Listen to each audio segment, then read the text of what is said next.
Hey, good afternoon, everybody. Hope everyone's having a great Friday. TGIF, right? This is Aaron here with the Speed Doctor. I just wanted to make a quick little vid of our motor plate system and explain a couple little things. I had some questions on. No questions, a stupid question. And I appreciate all the questions and comments. And what I wanted to do here is explain the differences in the two kits that we offer right now. There's not a lot of difference, but they are geometrically different. All the kits will have this. This is what I call the top plate. This is the two holes that will mount right here to the motor plate. With the arm, it will stack, in front of it like so. Or you can go behind it. It doesn't matter. You can go forwards, backwards, however. It comes with fine thread, 3/8 grade 8 bolts and hardware, lock nuts, all that good stuff. But the main thing I wanted to talk about is the alternators, okay? We have two kits currently. Ford guys, don't worry. I've decided to go ahead and do the Ford 3G, 2G case size alternator. Materials ordered. They'll be here in a week or two, and give me another week or so to get them cut and all that. Anyway, this here is a 93 millimeter mini Denso alternator. They're not super high amp output. They don't make them in super high amps. This little alternator rather, with the two offset ears, is I think they make them about 75 amps. If you're running just a regular carbureted car, don't have fancy electronics, just minimal, good ignition system, I mean, you don't need crazy amperage.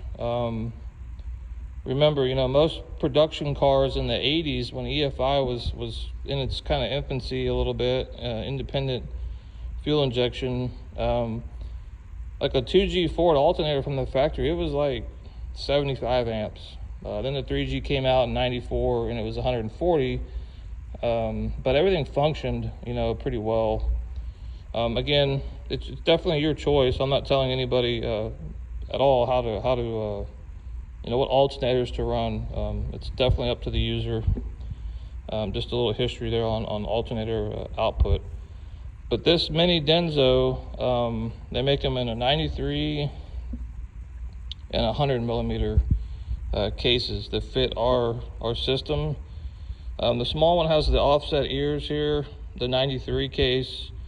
There's one that's a slight bit bigger that goes up to about 95 amps. I've seen from a company called Top Street Performance. I don't know the quality or whatnot. It's what they advertise. And the ears are in line with each other. They're not offset. This small cradle piece goes, on the bottom. It will fit the 93 just like that. There's just a tiny bit of clearance there. When you squeeze on it, it'll lock it down. The 100 millimeter, or the one with the inline ears, there's a small little spacer we include in all the Denso kits, and that spacer will go in here because the mounting ears on that one are a little bit thinner, and we've measured all that stuff out. And you'll stack, the system. The ears will go in between there. You can put it here, it doesn't matter. If you need to push it out a little bit, this will give you a little over a 1/4 inch extra stick out. If you need more adjustment on the rail or however, it's very universal. So yeah, that's for the mini Denzos. I know PowerMaster sells, I believe it's a 16 volt, but it's a 118 millimeter case. It does not fit because it's like 2 1/4 inches wide here on this, and the mini Denzos are like 965 or something like that, a little under an inch wide right here. So that's the mini Denso system. The Chevy case is real simple. It's 2 inches. I just made a post with a diagram showing that 2-inch ear. Any alternator with a 2-inch ear, bolt boss, some people call it, they have a 3/8 through hole. Most of them do. This is the kit you'll need. You'll need the Chevy 1-wire kit. The other difference is the 2 arms, or the tensioner arms rather, not the 2 arms, but there are 2. One's a little bit longer than the other because the bolt pattern here across on the Chevys is a little bit longer. It's about 1 inch or so difference. So we had to make a longer arm to maintain the tensioner geometry, the rod end. That way it's not at a goofy angle, you know, and all this stuff. And yeah, the top plate's the same on every kit. It's got our slots. Everything's radius, chamfered. It's all 1/2-inch thick material. This post is extremely beefy. There's radiuses all around.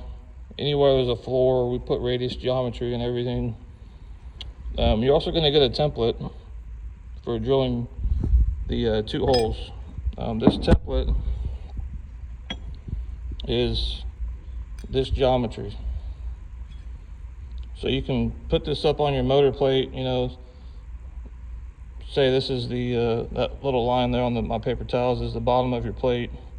So you can set it there, you can bring it up. If you're on the top side of the plate, you can go the other way, you know, you can upside down. It really doesn't matter. This fits any engine that has a motor plate. Just make sure you have, you know, obviously room where you want to put your alternator, and it doesn't, you know, hit anything on your either your chassis, your car, hoses, other drive belts, or other driven accessories like a vacuum pump, or some of y'all have fuel driven oil pumps, or belt driven oil pumps and fuel pumps.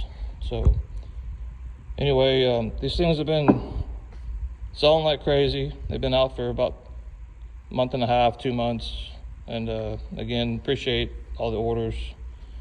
The patent's in the hands of the government right now, so they're doing their thing, slow as a snail, like always. But anyway, if you have any questions, just email me, or you can direct message us on Facebook, and I'll get you an answer ASAP. Thanks, guys.